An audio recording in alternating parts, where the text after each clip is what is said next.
6 mois après le déconfinement du 11 mai dernier, les Français sont à nouveau assignés à résidence. Une situation lourde de conséquences sur la santé mentale. Voici donc 5 conseils pour vous aider à mieux vivre ce confinement. D'abord, il est important d'apprendre à reconnaître ses émotions.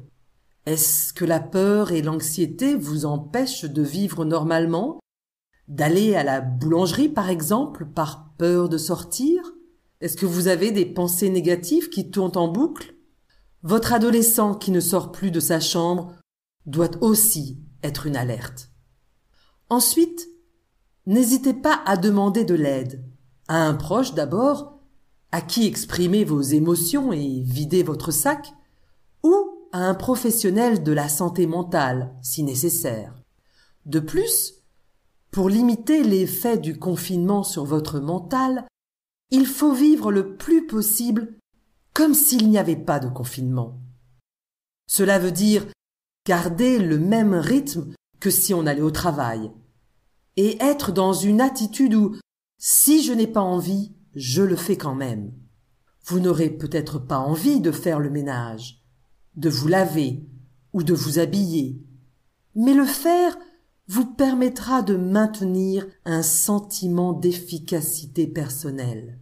Il est important de manger aux heures habituelles, d'éviter le grignotage, de se réveiller par une douche chaude et de s'exposer au moins 30 minutes au soleil, dehors ou à sa fenêtre. Les insomnies sont un des symptômes les plus constatés par les psychologues en période de confinement.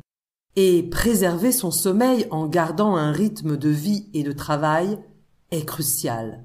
Essayez également de trouver des activités qui vous font du bien, comme la musique, peindre, tricoter ou la méditation fortement recommandée, tout comme l'activité physique. Ce passe-temps ne doit néanmoins pas devenir un poids supplémentaire. L'important étant de se fixer quelque chose de stable et réaliste pour arriver à dépasser le sentiment d'envie de rien. En revanche, le temps passé devant les médias ou sur les réseaux sociaux est néfaste, tant ils abreuvent de nouvelles angoissantes. Enfin, essayez de maintenir le contact avec vos proches, car il est prouvé que l'isolement entraîne, particulièrement chez les personnes âgées, un renoncement à vivre. Et pourquoi ne pas devenir altruiste et ainsi vous distraire un peu de votre propre blues du confinement?